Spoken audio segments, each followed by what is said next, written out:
Russia Ukraine जंग का आज है 20वां दिन। यूक्रेन के साथ शांति वार्ता चलने के बावजूद रशिया लगातार यूक्रेनी शहरों में नागरिक इलाकों पर बमबारी करने में लगा है। रशिया समर्थित विद्रोहियों के कब्जे वाले डोनेस्क शहर में बैलिस्टिक मिसाइल हमले में 20 आम लोगों की मौत हो गई, जबकि 35 लोग घायल हुए हैं। रशिया और यूक्रेन के बीच चल रही शांति वार्ता अधूरी रह गई है।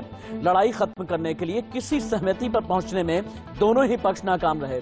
यूक्रेनी डेलीगेशन के मेंबर मिखाइलो पोडोकिव ने कहा, मीटिंग को टेक्निकल पॉज दिया गया है और ये मंगलवार यानी आज भी जारी रहेगी। नमस्ते मैं राशिद। यूरोप में अमेरिकी सेना के पूर्व कमांडर बेन हॉजेस कहते हैं, रशिया के पास अब बहुत कम समय का गोला बारूद बचा है। एक क्विक ऑपरेशन था जो बाद में युद्ध में तब्दील हो गया। रिटायर्ड अमेरिकी सेना जनरल का मानना है कि अब महज 10 दिन और बचे हैं। इसके बाद रशिया हो जाएगा चित। उसके पास गोला बारूद खत्म हो जाएंगे, फिर लड़ने लायक बचेगा नहीं। रशिया के सरकार समर्थित मीडिया ने अमेरिका पर चीन को लेकर झूठी खबरें फैलाने का आरोप भी लगाया। कहा, अमेरिका दावा करने में लगा है कि रशिया ने चीन से यूक्रेन युद्ध के लिए सैन्य सहायता मांगी है, लेकिन यह बात सरासर गलत है। अमेरिका रशिया के खिलाफ झूठी जानकारी फैला रहा है। रशिया और यूक्रेन के बीच जारी जंग में अब तक 1761 आम नागरिकों को नुकसान पहुंचा है। यूएन की रिपोर्ट के मुताबिक 24 फरवरी से लेकर अब तक यूक्रेन में 636 आम नागरिक मारे गए हैं और 1125 घायल हुए हैं। सवाल कई हैं। सवाल यहां पर यह पैदा होता है कि आखिरकार कब तक ये जंग चलेगी? जंग के बाद रशिया यूक्रेन को कितना नुकसान होने वाला है? चौथे दौर की बातचीत में क्या कोई हल निकलेगा या फिर नहीं? और अगर नेटो की तरफ से भी घेराबंदी शुरू हो गई है और नेटो भी अगर युद्ध में उतर आया तो क्या होगा? पहली बड़ी खबर, रशिया यूक्रेन के बीच चौथे दौर की बातचीत आज भी जारी रहेगी। चौथे दौर की बातचीत के बीच गोलाबारी की खबरें हैं और वहीं वोल्नोवाखा शहर में रशियन टैंकों ने गोले बरसाए हैं। रशिया ने टैंकों से कई इमारतों पर हमला किया है। यूक्रेन में आज 20वें दिन भी रशिया का हमला जारी है।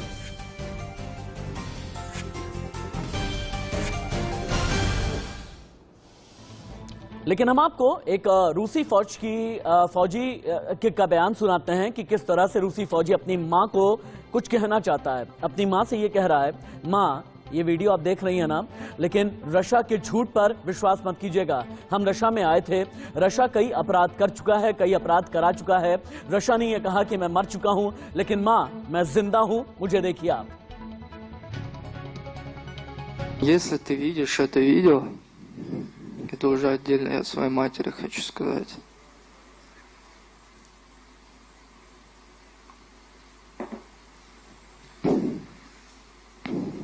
Если тебе там говорят, что все в порядке, не верь этому. Россия совершила уже это преступление. Я сам не хотел этого, мам. Ты... आपने एक फौजी को सुना। अब हम आपको एक छोटी सी बच्ची को सुनाते हैं।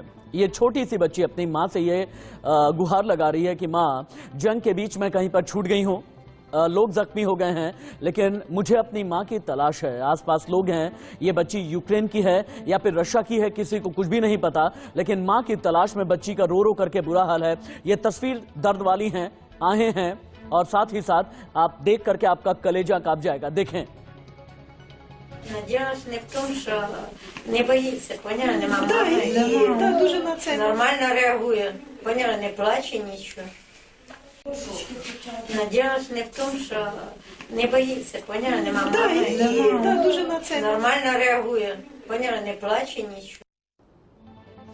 लेकिन जो यूक्रेन के राष्ट्रपति हैं व्लादिमीर ज़ेलेंस्की अभी भी यही कहने में लगे हैं कि हम सरेंडर नहीं करेंगे, हम लड़ते रहेंगे, समझौते का दबाव डालने का प्रयास हम जारी रखेंगे। लेकिन रशिया हमें यह न समझे कि हम कमजोर हो गए हैं। हम कमजोर थे नहीं, हम कमजोर पड़ेंगे नहीं। सुनिए।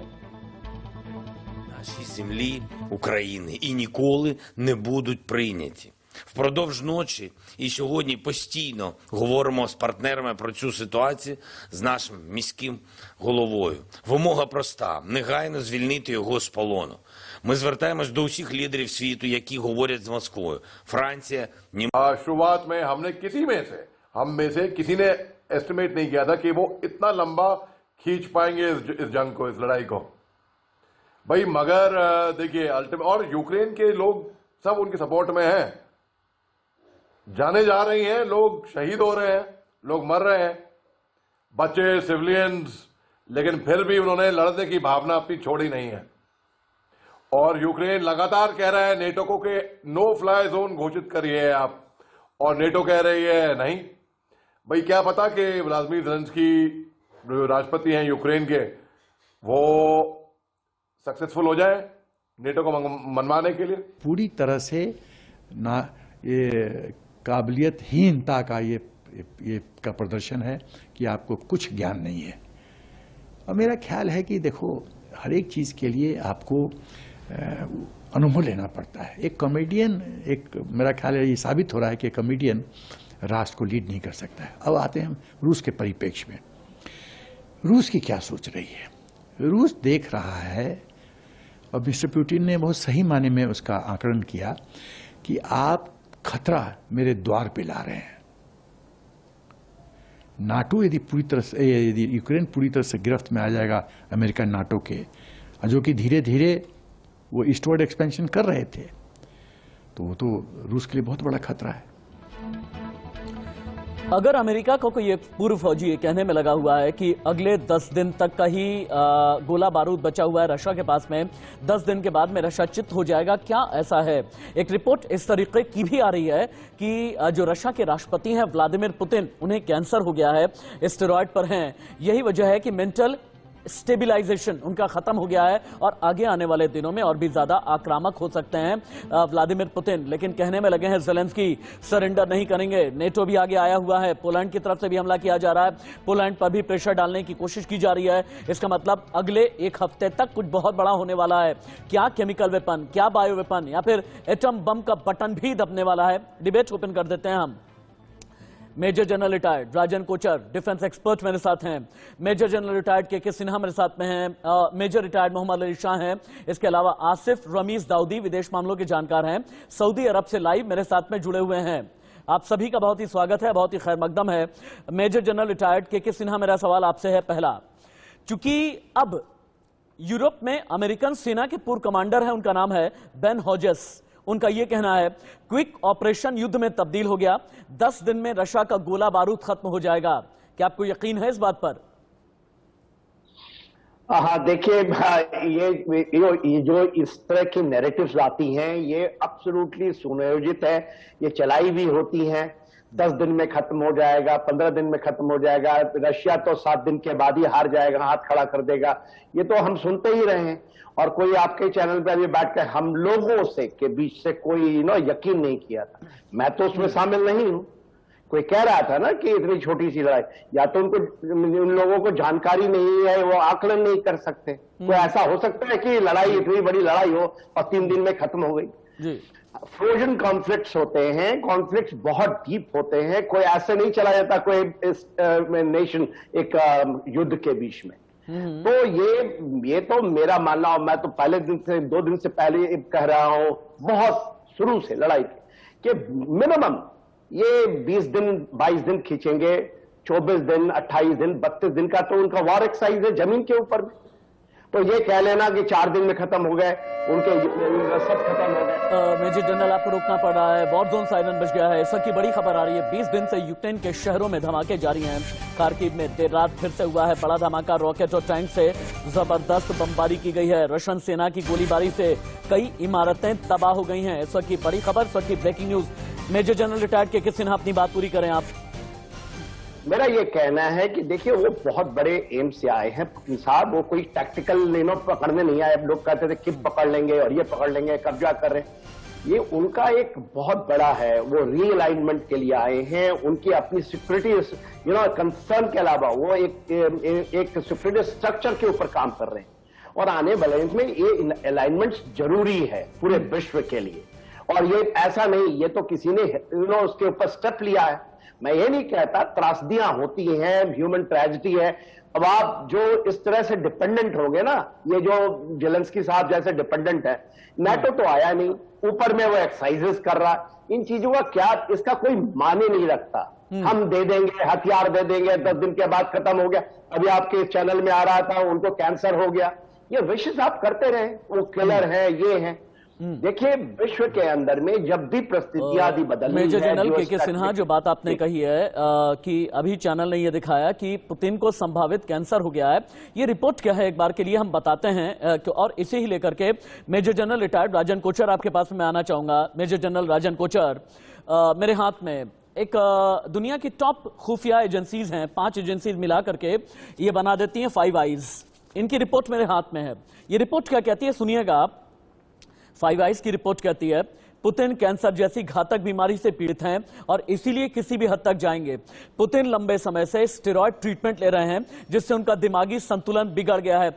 अगर दिमागी संतुलन स्टेरॉयड की वजह से बिगड़ गया है तो क्या आने वाले दिनों में कई बहुत ही उलझे हुए फैसले भी हो सकते हैं क्या पुतिन की तरफ से? देखिए, ये जो इंटेलिजेंस रिपोर्ट्स आपके सामने आई हैं और जैसे जनरल सिन्हा साहब ने भी इसका आकलन किया है, नैरेटिव है, वेस्ट का एक नैरेटिव है और ये काफी देर से चल रहा है, लड़ाई से पहले चल, और ये वेस्टर्न की जो इन्फॉर्मेटाइज्ड वॉरफेयर जो चल रही है, ठीक है, उसमें ये रशिया के ऊपर भारी पड़ा, ठीक है, और बिकॉज रशिया से ये information. Sir I am so sorry, my sincere apologies. मेरे पास में इस वक्त बड़ी खबर आ गई है। युद्ध के बीच संयुक्त राष्ट्र महासचिव ने बहुत बड़ा बयान दे दिया। परमाणु युद्ध की संभावना से इनकार नहीं कर सकते। रशिया का न्यूक्लियर फोर्सेस को अलर्ट करना गंभीर है। इस युद्ध को तुरंत रोकना होगा, शांति जरूरी है, ये गुटेरेस ने कहा है। कूटनीति के रास्ते पर चलने का समय है। संयुक्त राष्ट्र महासचिव का यह बयान है। संयुक्त राष्ट्र महासचिव ने, अगर मेजर जनरल राजन कोचर, इस तरह एक अलार्म दे दिया है कि परमाणु युद्ध से इनकार नहीं किया जा सकता, इसका मतलब क्या है, इसके मायने क्या हैं? देखिए, ये सारे प्रेशर टैक्टिक्स है लड़ाई को रोकने के लिए, बिकॉज अब वो एक स्टेज आ गई है जो रशिया हावी पड़ रहा है और ये एक कल्मिनेशन पॉइंट की तरफ जा, ठीक है, और वेस्ट ये नहीं चाह रहा कि ये कल्मिनेशन पॉइंट पहुंचा जाए, और इसीलिए ये सारे प्रेशर टैक्टिक्स, न्यूक्लियर की अगर आप बात करें तो रशिया के पास कम आर्सेनल है, यूएस से ज्यादा आर्सेनल है उनके पास। 1600 न्यूक्लियर वॉरहेड आर्म पड़े हैं रशिया के पास आज की डेट। तो ये जो साइकोलॉजिकल वॉरफेयर अभी चल रहा है यूएन के बीच में और नाटो के बीच में और रशिया के बीच में, ये चलता रहेगा, बिकॉज ये एक लड़ाई का हिस्सा है। और आजकल हम ये देख रहे हैं कि ये कोई भी देश अगर एक स्ट्रेटजी सर, आपका ये कहना है चलता रहेगा। मैं ये जानना चाहता हूं कि युद्ध रुकेगा कब, युद्ध रुकने के बाद रीसेटलिंग क्या होगी, रीशफलिंग क्या होगी, रीएडजस्टमेंट क्या होगा, जियोपॉलिटिकल अलाइनमेंट नए तरीके की क्या रहने वाली है, मैं ये एक तरीके समझना चाहता हूं। आसिफ रमीज दाऊदी के पास में चलते हैं, सऊदी अरब से लाइव मेरे साथ में जुड़े हैं। आसिफ रमीज दाऊदी, मुझे एक चीज ये समझाइएगा, रशिया के खिलाफ ऑस्ट्रेलिया, नीदरलैंड्स लामबंद हो रहे हैं, रशिया के खिलाफ नेटो लामबंद हो रहा है, रशिया के खिलाफ पोलैंड भी खड़ा हो सकता है क्योंकि पोलैंड के आसपास भी मिसाइल अटैक शुरू हो गए हैं। इधर एक फ्रंट ये भी पता चला है कि ईरान ने 12 मिसाइल जो है यूएस एम्बेसी पर इराक के एरबिल की तरफ दाग दी है। मैं ये जानना चाहता हूं कि पूरी दुनिया में कितने वॉर फ्रंट आज की तारीख में खुलने लगे हैं, और वॉर फ्रंट का इशारा विश्व युद्ध का तो नहीं है? आसिफ भाई देखें, इसमें मैं यही बताऊं कि आपने कहा ना रशिया के खिलाफ जो अलग अलग कंट्री है उनके खिलाफ खड़ी होती जा रही है। अगर आप यूएनजे के उस वोटिंग की भी बात करें तो वहीं से देख लें कि 141 लोग हैं और 5 कंट्रीज ऐसी थी जो उसके सपोर्ट में खड़ी थी। ठीक है, कहने का मतलब ये है कि जितनी भी ऐसी कंट्रीज है जिनको लगेगा कि उनके कोई खतरा बन रहा है तो वो उसके खिलाफ खड़ी होगी और कुछ लोग उनके सपोर्ट में भी खड़ी होगी, क्योंकि ये ब्लॉक्स तो बनते हैं। एक बहुत ही मेजर जियो पॉलिटिकल और जियो इकोनॉमिकल इस तरह की चेंजेस देखने को मिल रहे हैं और दिखेंगे। वो इसलिए कि यहाँ पे अमेरिका जो है वो अपनी किसी न किसी तरह से जो हेजेमनी दिखाने की एक जमाने से कोशिश रही और प्रॉक्सी वॉर्स करने की थी, और इस पे रशिया ने, ठीक है, रशिया के अपने कुछ लेजिटिमेट कंसर्न्स थे और उसके बाद उसने किया, लेकिन जो तरीका है उस पर बहुत सवालिया निशान है कि वैसे करना चाहिए कि नहीं, लॉज को वायलेट करके करना चाहिए कि नहीं। लेकिन इस वजह से कई कंट्रीज उसके साथ आ भी रही और कई नहीं भी आ रही, और कई जो है वो मतलब क्या कहते हैं इम्पार्शल और पार्शल तरीके से इसको वेट एंड वॉच भी कर रही है। अभी आपने देखा कि रशिया ने खुद अप्रोच किया है चाइना को कि आप हमें मिलिटरीली सपोर्ट करो, लेकिन चाइना ने चाइना को यूएस की तरफ से धमकी मिल गई। भाई आपने ठीक कहा कि रशिया ने चाइना को अप्रोच किया है कि हमें और भी ज्यादा इक्विपमेंट आप दें, हमें और भी ज्यादा रक्षा सामान आप दें, क्योंकि हमें कमी होने लगी है। लेकिन अमेरिका हड़काने में लग गया है, अमेरिका धमकी देने में लग गया है कि अगर चाइना ने रशिया की मदद की तो फिर इसके गंभीर परिणाम भुगतने होंगे। क्या वाकई में चाइना रशिया की मदद करने के लिए आगे आएगा? अगर आगे आएगा तो क्या दुनिया के लिए एक नया ब्लॉक बनने वाला है? इस ब्लॉक में चाइना के साथ, रशिया के साथ और कौन होगा? और ब्लॉक्स में आगे आने वाले दिनों में मेरा हिंदुस्तान कहां अपने आप को पाएगा? आसिफ भाई, इसमें मैं आपको इतनी बात बताऊं कि अमेरिका धमकियां तो दे ही रहा है। हाँ। आप सैंक्शंस की बात करें और शुरू से वो धमकियां ही सैंक्शंस या सीवियर कॉन्सिक्वेंसेस। आप जितने लोगों के स्टेटमेंट्स देख लें, कल देखें, परसों देखें, और आप एनएसए की स्टेटमेंट देख लें या प्रेसिडेंट की देख लें, यही कह रहे हैं कि सीवियर कॉन्सिक्वेंसेस फेस करना पड़ेगा। लेकिन यहाँ पे आप चाइना को जो आपने कहा है सीवियर कॉन्सिक्वेंसेस फेस करने का, तो मुझे नहीं लगता है कि कोई भी बड़ा सीवियर कॉन्सिक्वेंसेस वो कर पाएंगे, क्योंकि इसको वॉर को प्रोलॉन्ग करना है और इस वॉर को जितना वो बढ़ता जाएगा, अमेरिका सिर्फ और सिर्फ जबानी बयान बहादुर ही बन करके दिखाने की कोशिश कर रहा है। जबानी बयान बहादुर के अलावा कुछ हो ही नहीं रहा। बाइडेन को तो यहाँ तक कि ट्रम्प भी घेरे पड़े हुए हैं और बाइडेन के लिए ये कहने में लगे हैं कि बाइडेन तो कायर हैं। कई लोग ये कहने में लगे हुए हैं कि बाइडेन आखिरकार इतने डिफेंसिव क्यों बने हुए हैं? ये सबसे बड़ा सवाल है। मेजर मोहम्मद अली शाह के पास चलते हैं। मेजर रिटायर्ड मोहम्मद अली शाह, क्या है ना, अभी थोड़ी देर पहले बात हो रही थी कि जो दुनिया की टॉप खुफिया एजेंसीज का संगठन है फाइव आइज, उसने ये बताया है कि पुतिन को कैंसर है। उसने ये बताया है कि पुतिन स्टेरॉइड लेते हैं। चलिए एक बार के लिए मान लेते हैं इस खबर में सच्चाई नहीं भी हो सकती है, लेकिन पुतिन के हाल के फैसले क्या रहे हैं? पुतिन ने 3 महीने के अंदर युद्ध छेड़ दिया। पुतिन ने फेडरल सीक्रेट ब्यूरो, जो रशिया की सबसे बड़ी खुफिया एजेंसीज है, उसके फॉरेन सर्विस चीफ सरगेई बेसेदा को नजरबंद कर दिया। बाद में हाउस अरेस्ट करा दिया। डिप्टी चीफ अनातोली को भी हटा दिया, हाउस अरेस्ट करा दिया, नजरबंद करा दिया। लगता नहीं कि ऐसे फैसले सिर्फ सनक में किए जाते हैं और सनक के पीछे दिमाग का खराब होना होता है, और दिमाग खराब होने के पीछे कोई स्टेरॉइड जैसी चीजें भी हो सकती हैं। यानी पुतिन शारीरिक तौर से कमजोर हैं। मेजर मोहम्मद अली शाह भाई शुक्र उन्होंने ये तो नहीं कहा कि उनको एड्स हो गया है या और कोई जानलेवा बीमारी का नाम नहीं लिया उन्होंने, या कोरोना वायरस हो गया या कुछ। खैर, ये पूरा इंफॉर्मेशन वॉरफेयर है राशिद भाई, और मैं प्रोफेसर आसिफ रमीज ज़ावी साहब की बात से बिल्कुल इत्तेफाक रखता हूँ। उन्हें संक्षेप में अच्छी तरीके से समझा दिया है। भाई आपको मैं हल्का सा, मेरे को इंटरप्ट ना करें, 1 मिनट दीजिए आप। देखिए बात ऐसी है कि जब मैं फौज में, मेरे पूर्वजों ने पहला विश्व युद्ध लड़ा, दूसरा विश्व युद्ध लड़ा, मेरे फादर ने 71 की लड़ाई लड़ी पाकिस्तान के खिलाफ, और मैंने इंटेलिजेंस देखी जम्मू कश्मीर में और नॉर्थ ईस्ट में। और जहां तक मेरा मानना है, मुझे सिखाया गया है कि अगर एक भी उग्रवादी हमारा जम्मू कश्मीर में या नॉर्थ ईस्ट भागता भी है, कोई बात नहीं, भागने दो। अपने फौजी नहीं मरने चाहिए, अपनी एक भी कैजुअलिटी नहीं होनी चाहिए, पीरियड। पहली बात, वो भागना नहीं चाहिए। अगर ऐसा हुआ भी तो हमारी तरफ से कोई कैजुअलिटी नहीं होनी चाहिए। अब देखिए बात ऐसी है, मैं इसको समझाता हूं। देखिए रशिया जो है, जी हां, इसमें कोई शक की बात है ही नहीं। आप खुद एक स्ट्रैटेजिक दिमाग लगाइए, उन्होंने मिसकैलकुलेट करा है, इसमें कोई शक की बात है ही नहीं। इसमें कोई दो राय हो ही नहीं सकती है कि युद्ध इतना लंबा खींचे और आप जानबूझ के अपने फौजी, कोई शतरंज का गेम तो नहीं है। नहीं, यही तो मैं जानना चाहता हूं। अरे मेजर, आपने ये कहा ना कि शुक्र ये है कि कहीं दुनिया ने ये नहीं कह दिया या फिर खुफिया संगठनों ने ये नहीं कह दिया कि पुतिन को एड्स है, पुतिन को कोरोना है, पुतिन को टाइफाइड है, पुतिन को ट्यूबरकुलोसिस है, पुतिन को कोई और बीमारी है। अब आप ये बताएं, अगर आप ये कह रहे हैं कि मिस कैलकुलेट किया, अब एक अगर राष्ट्राध्यक्ष, एक ऐसा राष्ट्रपति जो लंबे समय से प्रेसिडेंट भी है, बीच में प्रधानमंत्री भी रहा, एक तरह से so called patron in chief भी बन गया है, अगर इस तरह के फैसले लेता है, मिस कैलकुलेटेड फैसले लेता है, तो आपको लगता नहीं कि ये दिमाग खराब हो जाने के बाद ऐसे मिस कैलकुलेटेड फैसले लिए जाते हैं?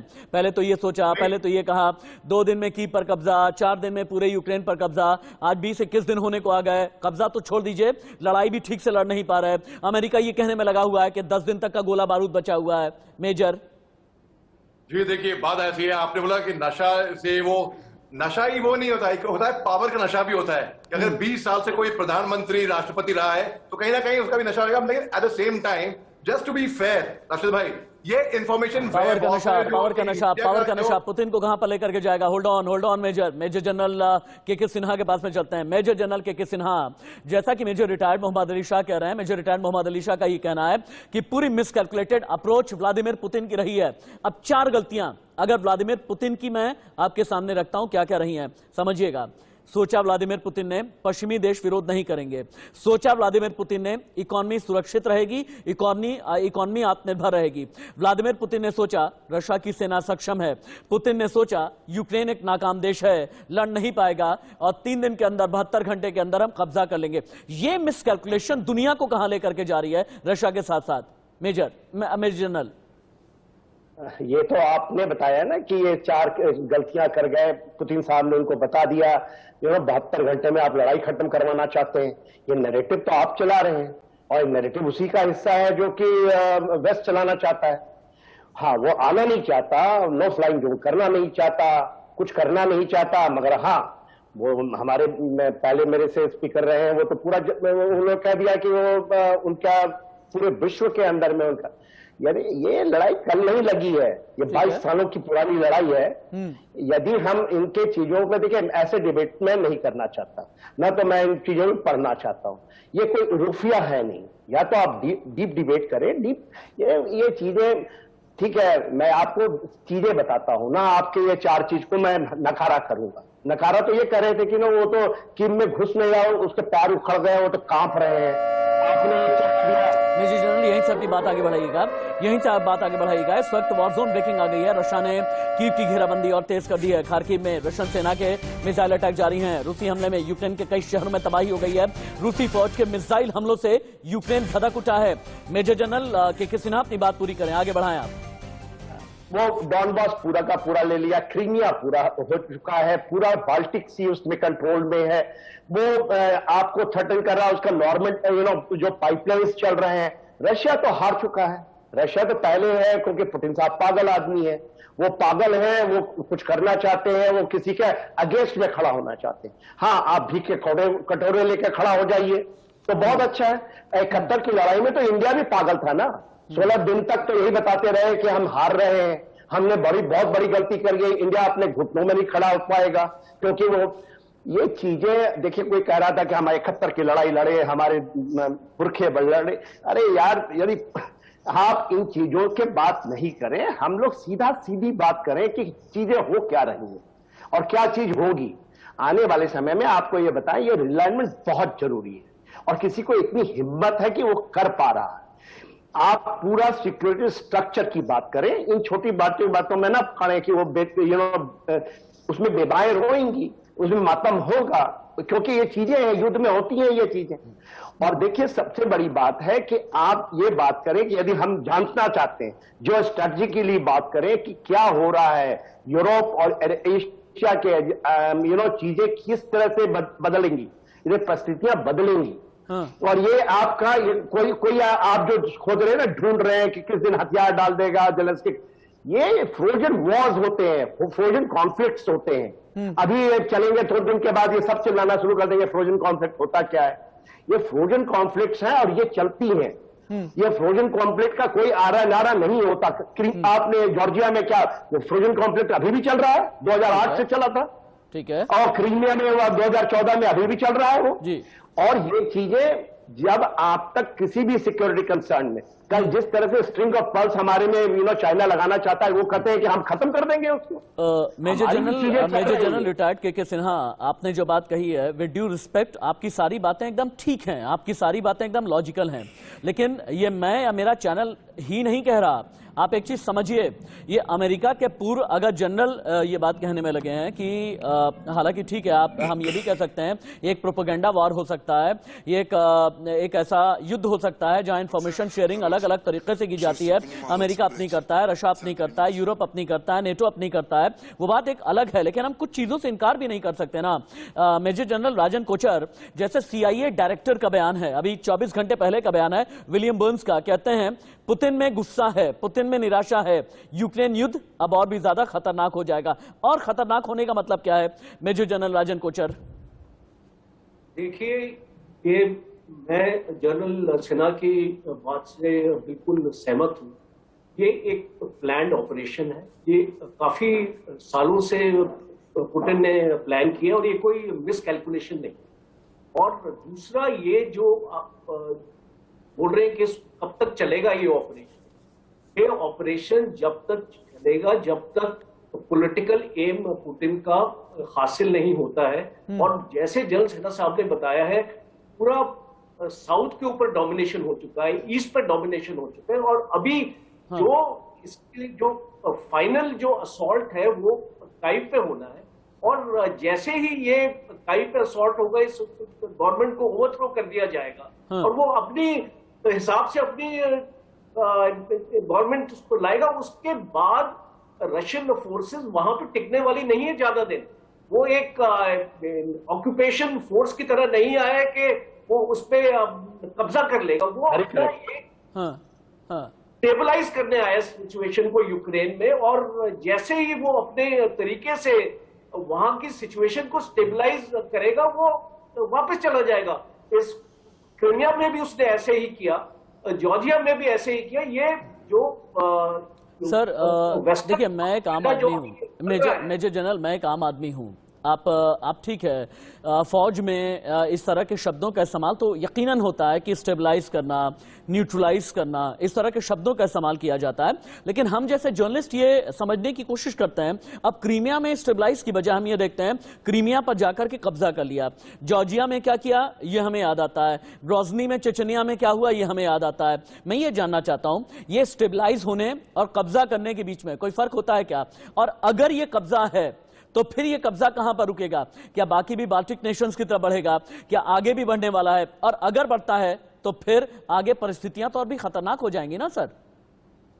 नहीं, देखिए, ये बाल्टिक, आप इसको एक्सपैंड मत कीजिए आर्गुमेंट। अभी जो यूक्रेन एक बहुत ही क्रिटिकल जियोपॉलिटिकल लोकेशन में है, ठीक है, रशिया के लिए, और इसीलिए, और अगर ये नाटो का इन्फ्लुएंस, हमने ऑलरेडी इसको देखा कि इसको बायोकेमिकल लैब्स वहां पे यूनाइटेड स्टेट्स ने लगा रखी थी। Sir I am so sorry, मुझे हेडलाइंस के लिए रुकना पड़ रहा है, मुझे बड़ी खबरों के लिए रुकना एक मिनट के लिए पड़ रहा है। मैं आपके पास दोबारा लौट करके आऊंगा, लेकिन उससे पहले आसिफ रमीज दाऊदी जी, आपके पास भी मैं आऊंगा। नेटो क्या कर रहा है, नेटो रशियन बॉर्डर्स पर क्या कर रहा है, ये भी समझने की जरूरत है। आगे मैं आपसे बात करूंगा, आलोक मेहता जी भी जुड़ने वाले हैं। आगे बढ़े उससे पहले हेडलाइंस,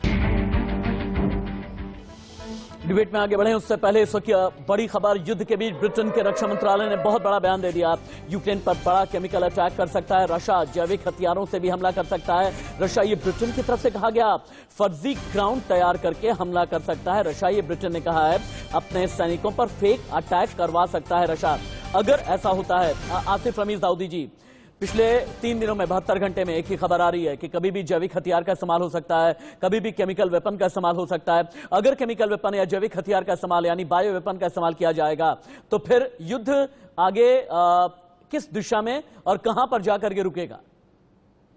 देखें, ये पिछले 3 दिनों से नहीं बल्कि कई दिनों से, मेरा ख्याल है 20 दिनों के पहले से भी इस तरह की जो बात चल रही है, जो जिसमें कहा जा रहा है कि जैविक हथियार, न्यूक्लियर हथियार, इन तमाम चीजों का इस्तेमाल हो सकता है। जी जी। अभी जो ये ब्रिटेन ने कहा है, तो वाकई मैं फिर भी ये कहता हूं कि ये कहीं ना कहीं प्रेशर टैक्टिक तो है कि हम किसी भी तरह से प्रेशराइज करें, और अभी भी इनको अंदाजा तो है कि लेकिन आसिफ भाई आपसे ही एक और सवाल है, अगर सिर्फ ये प्रेशर टैक्टिक है, यूक्रेन की मानवाधिकार संस्था एक दावा कर रही है, उसका ये कहना है कि रशिया के पूर्वी लुहांस का एक शहर पुपासना में व्हाइट फॉस्फोरस बॉम्ब का इस्तेमाल किया गया है, और ये वो बॉम्ब होता है जो 800 डिग्री सेल्सियस का तापमान क्रिएट करता है।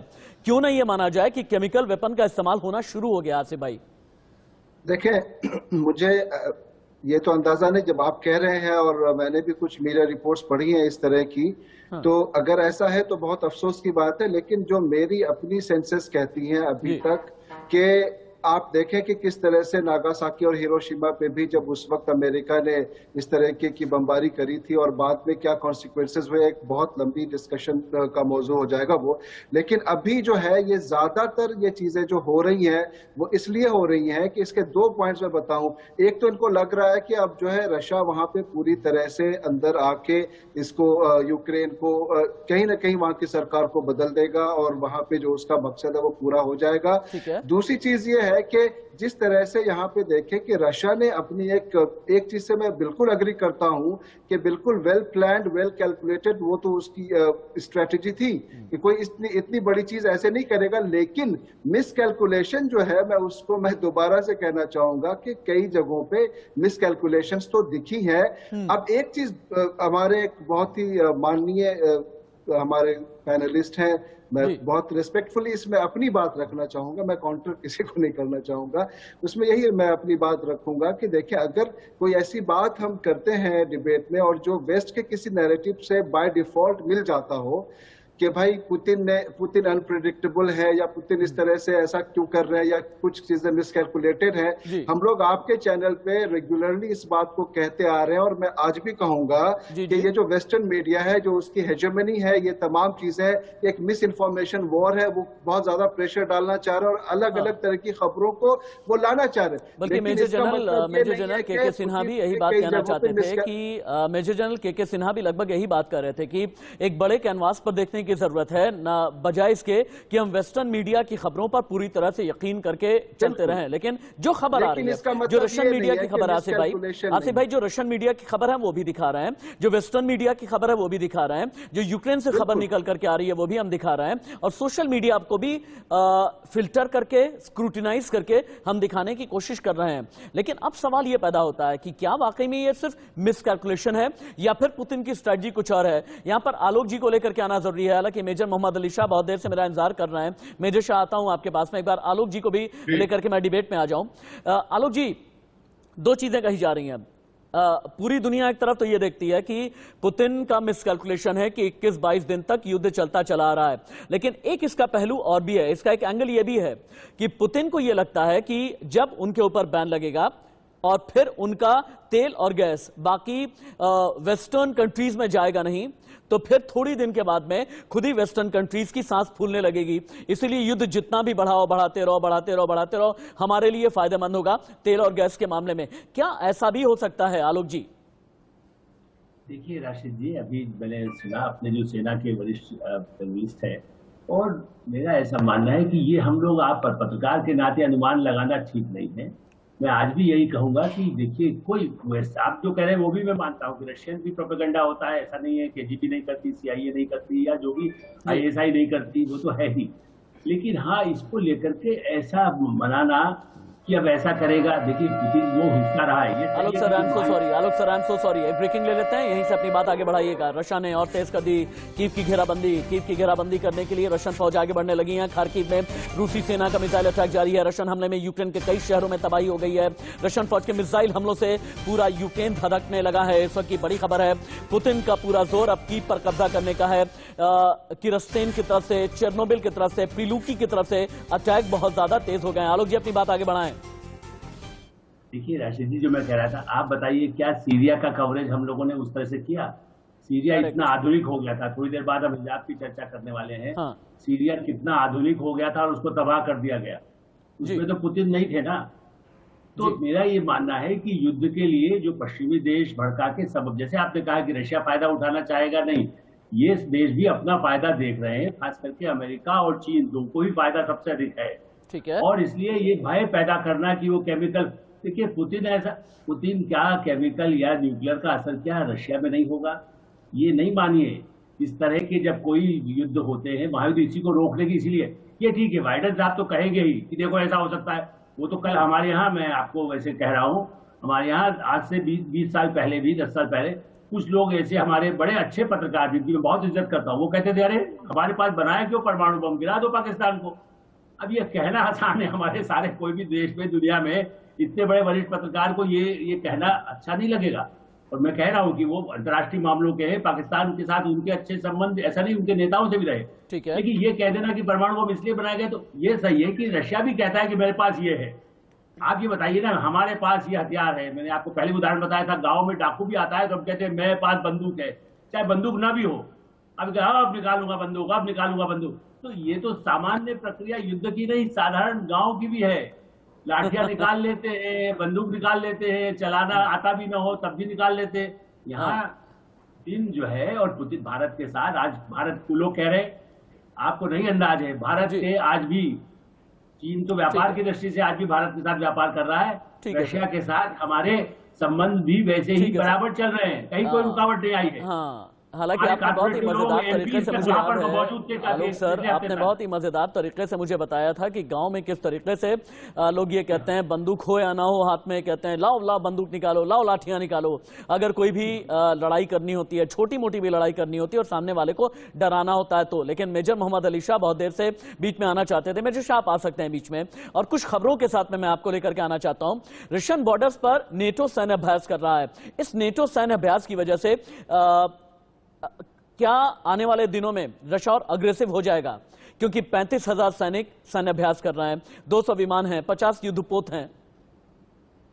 जी रफील भाई, मैं पहली बात तो ये नेटो की एक्सरसाइज है रशियन बॉर्डर पे, एक तरीके से उनको चिढ़ाना मानता हूं मैं।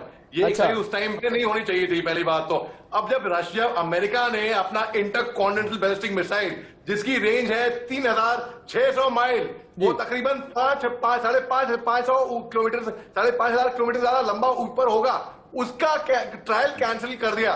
5 देशों के पास में है अभी इंटरकॉन्टिनेंटल बैलिस्टिक मिसाइल, और 9 देशों के पास परमाणु हथियार हैं। कुल मिला के पूरे विश्व में हो गए 13,000 परमाणु हथियार, क्योंकि आलोक मेहता साहब ने भी परमाणु हथियार की बात की। और अगर यही चीज रशिया धमकी दे रही है अमेरिका को कि हम परमाणु हथियार का इस्तेमाल करेंगे, भाई हमारे एक पैनलिस्ट ने एक बात की थी, मैं देख नहीं पा रहा हूं, लेकिन मैं सुना कि रशिया 22 साल से तैयार कर रहा है। भाई जो भी हिसाब थे, सर आप सभी को रुकना पड़ रहा है।